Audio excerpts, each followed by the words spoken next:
Hi, dear aspirants. This is solving history questions for your upcoming UPSC preliminary examination. You know, ancient India, medieval India, modern India, art and culture, all are some important areas from where UPSC asks questions. And in total, around 15 to 16, average, you can expect 15 to 16 questions out of 100 questions from history alone. Suppose Indus Valley civilization, I would say the very important sites, especially the sites which were recently in the news, findings, discoveries from popular sites, geographical locations of the sites, their cultural, historical, commercial significance, relevance, that's important for you.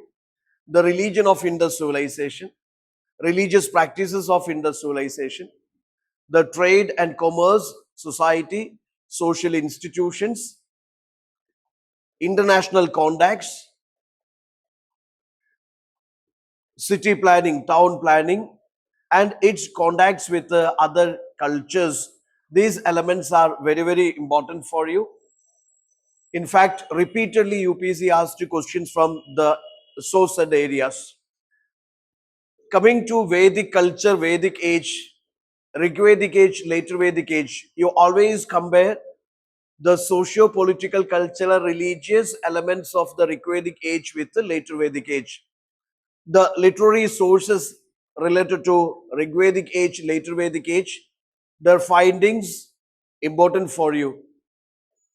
So always have a good coverage of Rigvedic society, polity, economy, culture, religion, later Vedic society, polity, economy, culture, religion, how they changed from time to time, what all changes happened, what all those institutions, how the changes happened.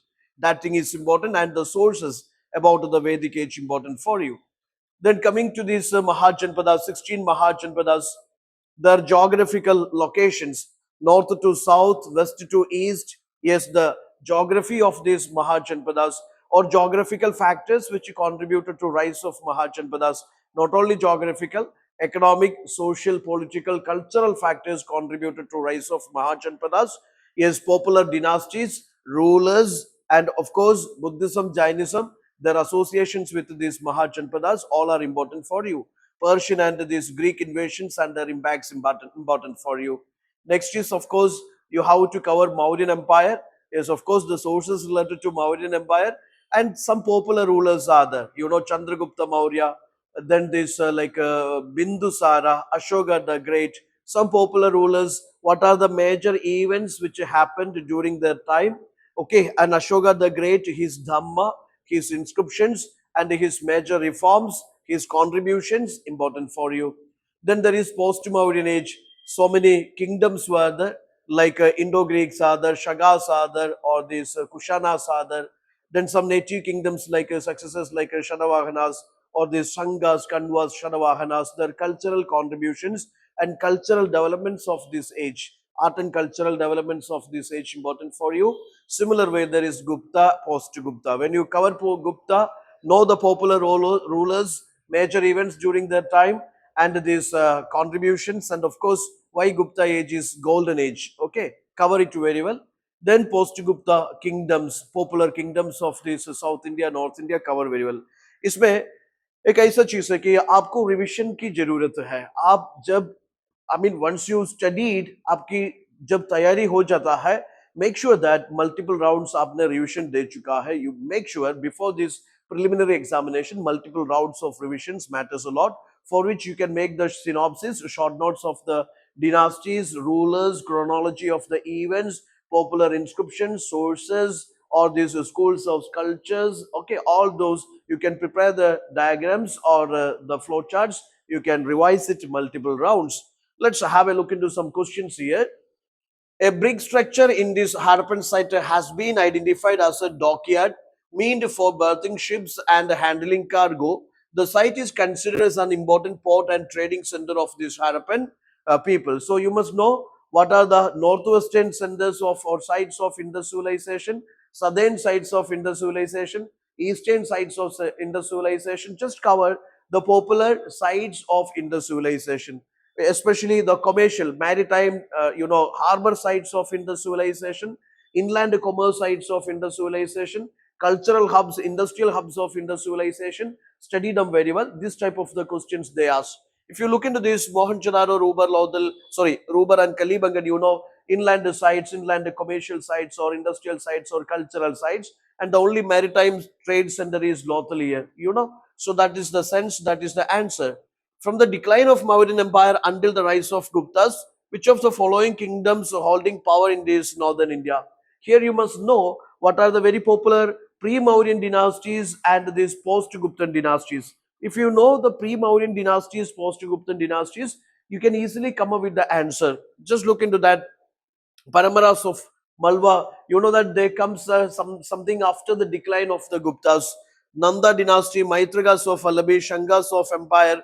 You see that Nanda dynasty, you know that that was the last ruling dynasty of the Magadha, which is just before this establishment of the Mauryan Empire. Am I right?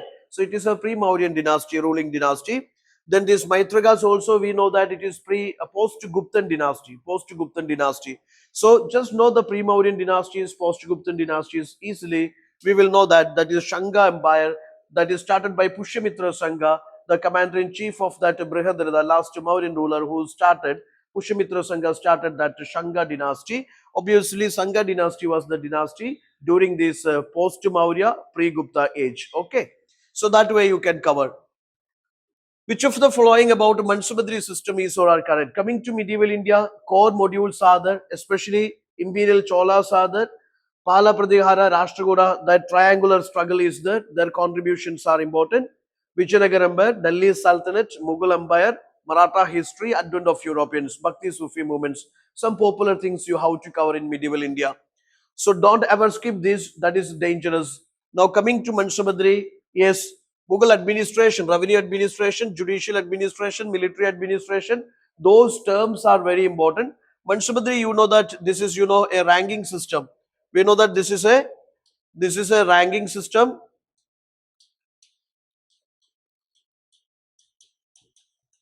It's a ranking system. Yes, applied to civil and military administration. Yes, we know that this rank is decided by Zad and Zawar. Zad will fix the salary and status. Salary and status of the officer. Zawar is, yes, the number of the cavalrymen. The number of the cavalrymen each officer is supposed to maintain. Higher the office, higher the post, higher number of the or more number of the cavalrymen an officer is supposed to maintain. Lower the post is less number of the cavalrymen that officer is supposed to maintain. And each Mansabadri is assigned with the land revenue, land bearing villages. And sometimes Mansabadris were provided or given with these cash payments also. So when you study this Mansabadri, you must understand that Mansabadris were kept on transferring from one post to another, okay, periodically. So there is no permanent positioning. So with that simple logic, you can come up with the answer.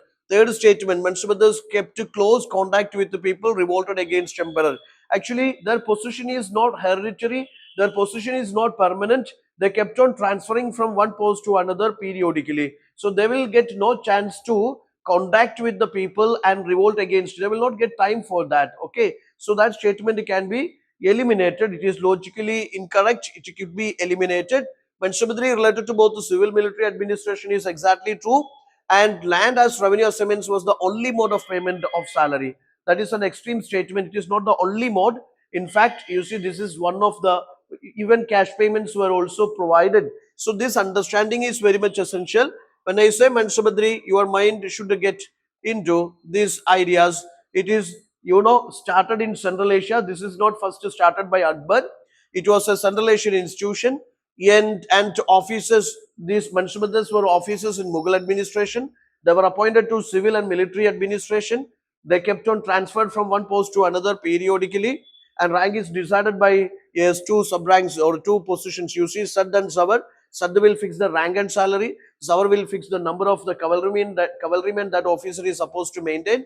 This is not hereditary. And here, yes, in India, it was pakka organized. Yes, that is during the time of Akbar, for proper administration or bringing efficiency in administration. He introduced this, and even these Mansubadars not only provided with the Jagidari, you see that sometimes cash payments also, such Mansubadars were called Nagdi. Okay, these are some important value additions you have to register in the mind. There is a question, so that way first statement is correct, second statement is wrong, third statement is wrong. That way only one will be your answer, only one. Okay. Now there is a question which is regarding this Megasthenes Indica. Megasthenes, a Greek ambassador to the court of Chandragupta Maurya, that founder of that Mauryan Empire. His observations on Pataliputra, society, culture, religion, caste, social divisions, etc. India's population split into 7 endogamous and hereditary caste. That is his, false. Actually, he made many false observations. He tried to compare that Indian with this, Western world or Western this, societies, etc. So, like that of the Egyptian divisions, he also felt these 7 occupational divisions were caste divisions. It is actually not caste division. Yes, it was occupational division. That was a false observation made by Megasthenes. India does not have, because here it was Chaturvarna system, fourfold division. India does not have any overseas colonies. Indians do not have any colonies outside of India. That is, of course, an observation made by Megasthenes. There have never been any famines in India. That is a false observation made by Megasthenes. We know that it is due to that famine reason, a group of the Jain monks, they migrated to south under leadership of Bhadrabahu. They were later on called the Digambaras. Okay, that is after death of this Mahavira, there was a famine in Magadha, lasted for 12 years. So famines were there, exactly. Famines were there even during the time of this, like Chandragupta Maurya also, famines were, noted. But actually, he says his observations are, yeah, some false observation. He's a foreign like a traveler, ambassador, and some of them, some of the observations made by Megasthenes is, so you should know here your approach has to be the foreign travelers to India and their observations, what all observations of them gone wrong, what all observations gone right. You should have a clear idea about that. First statement is correct, second statement is correct, and third statement is correct. All these are observations, all these are observations made by Megasthenes. Then there is a question in the history, or yeah, context of the history of Northeast, which among the following statements correct regarding Ahom Kingdom? Unique style of military organization known as pike system. Of course, when you study modern India, you have to cover all these aspects. Medieval and modern India, yes, some ruling dynasties, British and their approach, their annexations to policies, different things we will cover. Empire was ultimately annexed during this reign of Lord Dalhousie. So we know that there is Wellesley is there, Cornwallis is there, Dalhousie is there. All these guys, known for annexations or territorial annexations happened during their time. Some applied a doctrine of lapse, some applied a subsidiary alliance, some applied this policy of misgovernance. So on various grounds, they annexed these states in addition to military expeditions. So doctrine of lapse was applied by this Dalhousie. You must know what are the states annexed by Dalhousie by applying this doctrine of lapse. Okay, or what are these states annexed by military expeditions. Okay, military conquest. So here nowhere we studied that this Ahom state conquered by this Dalhousie through this doctrine of lapse. That could be eliminated. Okay, first one is, yes, we will go for one only. With reference to rule of Pallava dynasty in South India, which one of the following statement is correct? Yes, regarding this Pallava dynasty, core areas of the rule was located in Kaveri. Actually, that goes to Imperial Cholas, not to Pallavas. They used Tamil in their inscriptions, avoiding the use of Sanskrit completely. There again, they say complete avoidance of Sanskrit nowhere noted here. Obviously, along with the Tamil, Sanskrit was also used for inscribing, yes, their ordinances, etc.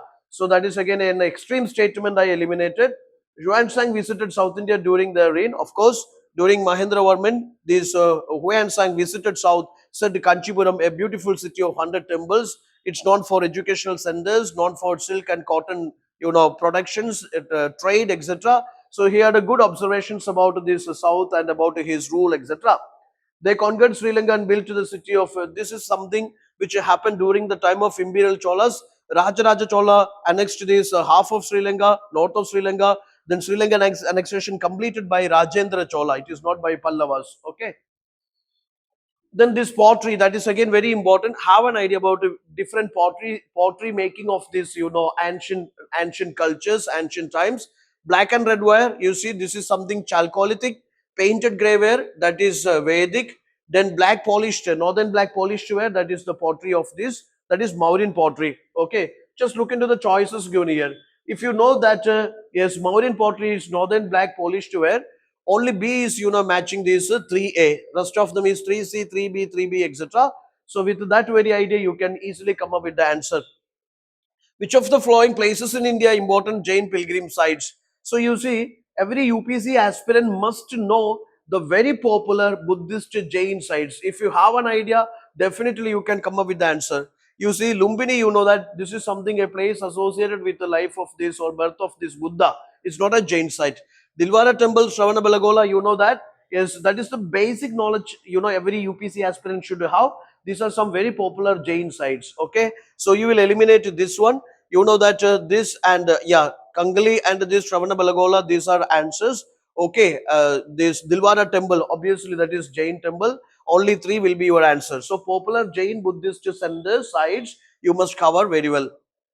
There is a question which is regarding Krishna Devaraya. Arrival of Vasco da Gama in the Malabar coast. What all things which occurred during this Krishna Devaraya's reign? Actually, Vasco da Gama in the 15th century, Krishna Devaraya during Panipat battle, Krishna Devaraya in the 16th century. So they are in different centuries. Domingo Pais visited Vijayanagara Empire, that is true. Kambali kingdom of Karnataka ruled the parts of Deccan region. This is during the time of Harihara Bakka. That is during the time of these, founders of Vijayanagara Empire, not during the time of Krishna Devaraya. That is a short-lived kingdom. Okay, this is not happened along with the parallel with this Krishna Devaraya's reign, so I eliminated that. Okay, so to only one will be my answer, only one. This is the way we are solving lots of questions, and in order to master this ancient and medieval history for prelims, make sure you solve maximum number of the previous year's questions and UPC standard potential mock questions. That will definitely help you to have an edge over others in the final exam. So keep on practicing, and this is something you see that UPC started asking from even the deeper areas. But the thing is, if you understood the fundamental things in ancient and medieval, revised very well, most of the questions are answerable. All the best.